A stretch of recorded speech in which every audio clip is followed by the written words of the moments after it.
Welcome to StateScoop TV and FedScoop TV for our Public Sector Innovation Series. I'm here with Virginia Governor Terry McAuliffe. Governor, thanks for being with us. Jay, great to be with you again. Spending a lot of time with FedScoop and StateScoop. I know, we seem to be seeing a lot of each other. You guys are doing some great work. Oh, thank you, I appreciate that. So Governor, let's jump right in here. There's so much talk about innovation that it begins to mean so many things to so many people. What does innovation mean to you?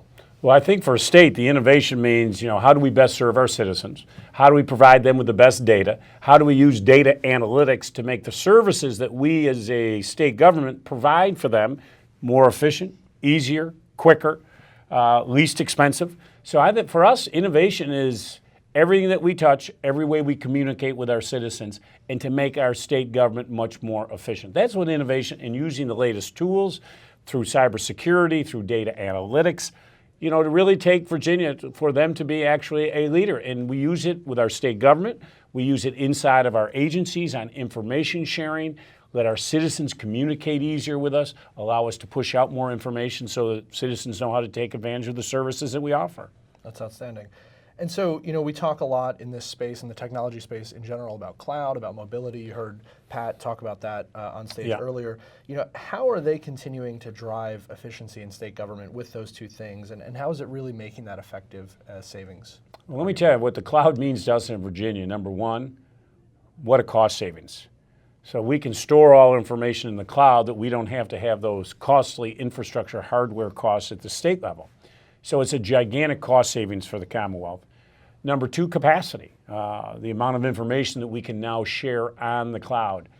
And third, the ability of us to use that information in a better information sharing so that more people can access that information. And we're moving away from the hardware on the ground to the cloud. And once you have more information, we're building 70 miles of new roads in Virginia. We're putting all the new high-tech sensors on for the autonomous vehicles. I'm opening next week the first in America drone runway, 3,000-foot runway in Wallops Island, Virginia. So we're using innovation to drive what I call those new 21st century economy jobs. So, you're chair of the National Governors Association. You talk about cybersecurity all the time, and you just talked about cloud. We've heard about a lot of these new technologies. Are they making things more secure, or is security more difficult as they add some of these new technologies? I think the framework is making us more secure. The cloud is making us more secure. I really try to tell our citizens they all need to do the double encryption. We learned in the last presidential election with Russian hacking on the Democratic Party and others. This is going on, and you just recently saw malware attack in 135 countries. So I think the cloud per se is making us safer. The issue we have is that there are going to be 200 billion devices in people's hands by 2020. So it's the sheer volume of people who probably are not up to speed on what the best security protocols are that it's making it much more difficult. But we will get there. But in Virginia last year, we had 86 million cyber attacks in the Commonwealth of Virginia. Now, we're leading the country. We have more cyber companies. We're the first state to do the NIST, agree to the NIST framework. We're the first state to stand up on ISAO, but we got to get everybody in gear on this. But the basic framework is making us more secure. The issue is so many more devices. This is a $6 trillion market. Think of that. Right. And 200 billion devices by 2020. That's a lot. So, how are you and how is Virginia trying to meet the threat as these agencies and as your state agencies are modernizing their infrastructure, moving to the cloud and implementing new technologies? Well, the first thing we did is I put together a cyber commission, and I brought all the experts in from the public sector, from the private sector, educators. We did really roundtables throughout the Commonwealth of Virginia. We got all the stakeholders at the table, came up with a whole series of recommendations, which we have now, most of those have now been put into law or through an executive order that I have done to get the basic protocols up to make us, I believe, the safest state in America now with cybersecurity. I say that today, Jake, but tomorrow there is some new cyber hacker out there who's going to come up with something very ingenious that, we're going to have to take it to the next level. But we're on top of it. First thing I did, I wanted to know what data we had. And I would tell any governor they had to do this first. What are your assets? What information do you have? Who possesses the information? And how do people access the information? That's the first thing we had to do. And Virginia is very unique, as you know, with all the military. We've got the largest naval base in the world. The Pentagon is in Virginia. The CIA is in Virginia. So we have a lot of defense, military intelligence assets. So for us, it's even much more important that we continue to all of us to work together. Half of all the worldwide transactions for Visa go through Ashburn, Virginia.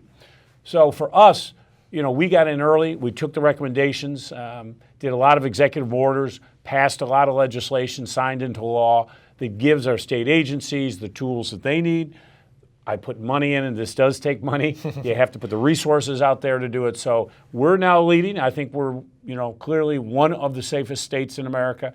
But I don't rest on that. I get up tomorrow knowing, Jake, that, one of my agencies could be hacked and personal information from one of our citizens could be taken. Yeah.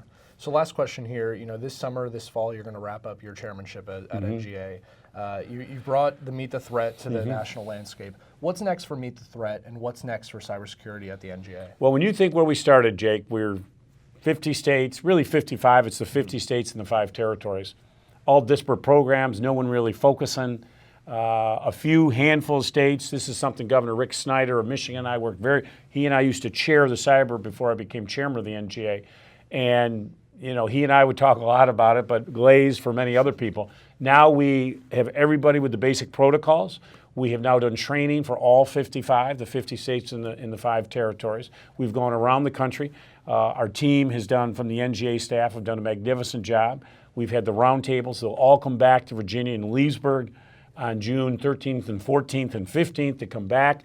We'll come back. Here's where we started. Here are the actions that you've taken. Every governor now has given a confidential report card. We have done a top-to-bottom analysis of every state in America, and it's got all the different issues, and they either get a green, a yellow, or a red light. They're the only ones who get it. They and they're obviously the people who run their cyber operations. I, as chairman, don't know what any other state has. I know the gross numbers of how many states are doing well and so forth.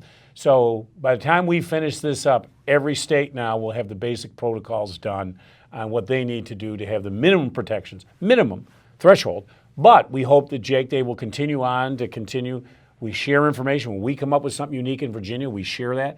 I told all the other governors, I've done executive orders. You don't need to rewrite them. I've done it. So we let people, have what we've already done, really, because, as I say, we are only as strong as our weakest link. If there's a state who has not done anything, and we've done a lot, they are going to get in through a back door, through a healthcare provider or somebody else. So we need all of the 55 up to state. And when we finish, we will have them there. And I do believe, because of the issues, that are going on cyber attacks every single day, that this is just the start. And there's going to be this, I believe the NGA will now be a permanent center on cybersecurity to keep the states up so that they can meet the threat and, meet the challenge. That's outstanding. We'll look forward to hearing more about that. Governor, thanks for being with us. Thank you, Jake. Good to be with you, buddy. Good to be with you. Thank you. For more about what Governor McAuliffe is working on in Virginia, check out FedScoop and StateScoop.com. Again, I'm Jake Williams for FedScoop TV and StateScoop TV, and we're here with Governor Terry McAuliffe of Virginia. Thanks for watching.